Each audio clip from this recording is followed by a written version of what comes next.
దేవుని నామానికి స్తోత్రాలు. అమ్మగారికి ఐకారికి వందనాలు. మరి మాది తెనాలి దగ్గర కట్టివరం. మేము మరి నేను స్కిన్ ఎలర్జీతో బాధపడుతున్నాను. ఫోటో చూపిస్తారన్నారు కదా మీరు. ఫోటోస్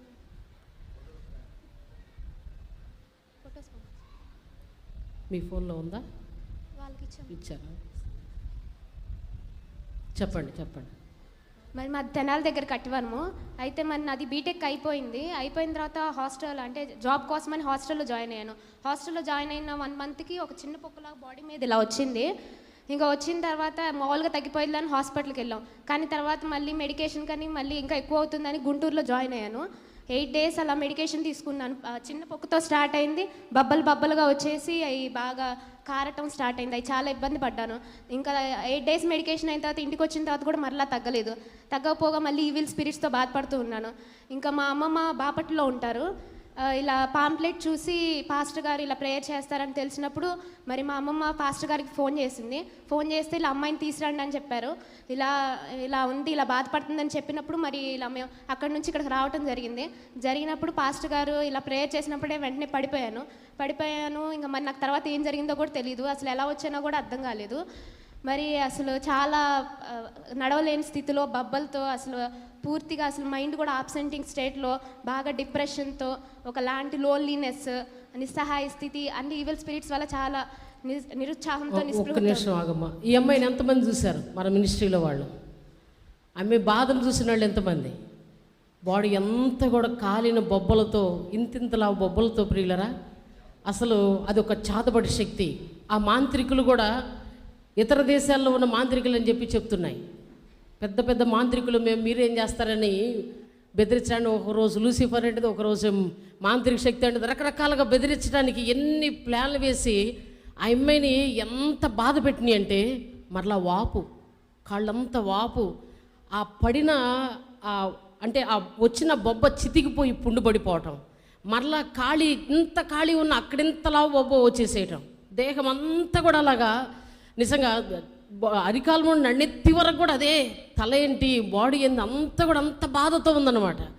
చూసిన వాళ్ళందరూ కూడా ఆమెను చూస్తుంటేనే ఆశ్చర్యం అనిపించేది, ఒక పక్క బాధ అనిపించేది. అసలు ఈ అమ్మాయి ఎలా ఉండిద్ది, తగ్గిద్దా లేదా అని కొంతమంది అనుకొని ఉండొచ్చు.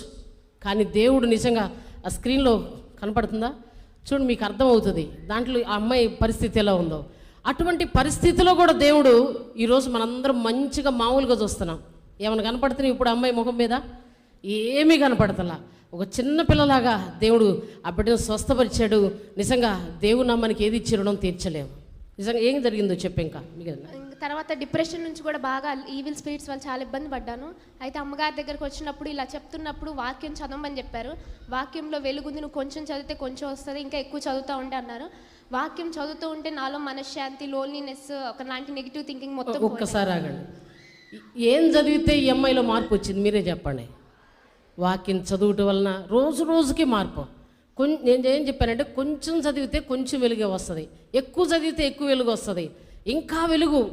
అలాగా చదివేది వెలుగు పెరిగిపోవడం, వాక్యమే ఆ బిడ్డను స్వస్థపరచడం. కొన్నిసార్లు నిజంగా ప్రార్థన చేస్తూ ఉన్నప్పుడు, దైవజనుడు చేస్తున్నప్పుడు పడిపోవటం, మరలా లేకపోవటం, నిజంగా ఆ బిడ్డ కొన్ని రోజులు ఆ పరిస్థితిలో నుంచి ఇటు ప్రక్కన దైవజనులు ప్రార్థన, తను కూడా చెప్పింది చేస్తుంది. కానీ అందుకని మేము ప్రేయర్ చేయడమే కాదు, మీరు కూడా చెప్పింది చేయాలి. ఆ అమ్మాయికి ఏమని చెప్పానంటే, ఫస్ట్ నుంచి నువ్వేది చేసినా ప్రతి చిన్నది కూడా ఒప్పుకోమని చెప్పావా లేదా? నువ్వు ఒప్పుకున్నావా లేదా? ఇప్పుడు అమ్మాయి ఏం చేసింది? ఒప్పుకుంది, విడిచిపెట్టింది, దైవజనులు ప్రార్థన కోరుకుంది, మరలా వాక్యం చదివింది. ఇవన్నీ చేయటం బట్టి వాటన్నిటి నుంచి విడుదలిచ్చి ఈరోజు మనందరి ముందు నిలబెట్టిన దేవునికి మహిమ కలుగునుగాక. సాతాను ఆ లోన్లీనెస్ పెట్టి ఆలోచన తీసుకుని వెళ్ళి నిజంగా రకరకాల ప్లాన్లు వేసిన అవన్నీ కూడా పూర్తిగా విడుదలైపోయినాయి. వాళ్ళ మమ్మీ డాడీ వచ్చి చుట్టూ ఉండి ఏడ్చుకుంటూ, అమ్మ ఇది పోతుందో లేదో, మా బిడ్డ ఏమైపోద్దోనని నిజంగా వాళ్ళు ఎంతో బాధపడి, కన్న తల్లిదండ్రులు కాబట్టి ఆ బాధ ఉంటుంది ప్రియులారా. నిజంగా ఆ బాధ నుంచి విడుదలిచ్చి ఈరోజు వారిని కూడా సంతోషంతో నింపిన దేవునికి మహిమ కలుగునగాక. చప్పట్లు కొట్టి దేవుని అమ్మని మహింపరచుదాం ప్రియులారా. చెప్పడం వెన్స్డే ఉపవాస ప్రార్థనలో పాస్టర్ గారు వాక్యం చెప్తుంటే కూడా బొబ్బలు కరిగిపోతూ ఉండే.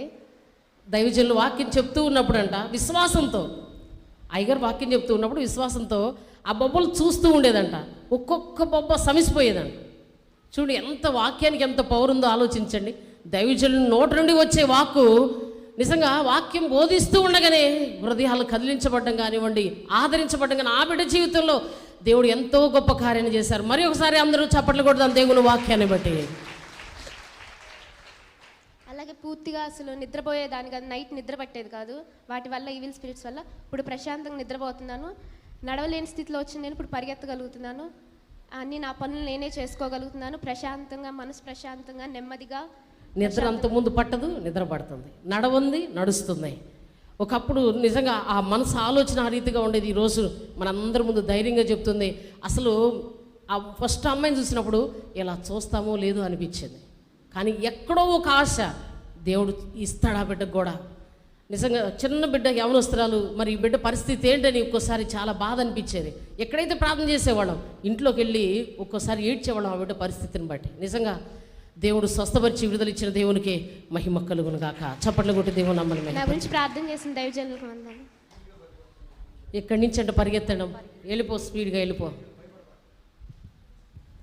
అందరూ చప్పట్లు కొడదాం, చప్పట్లు కొడదాం. దేవుని నామానికి మహిమ కలుగును గాక.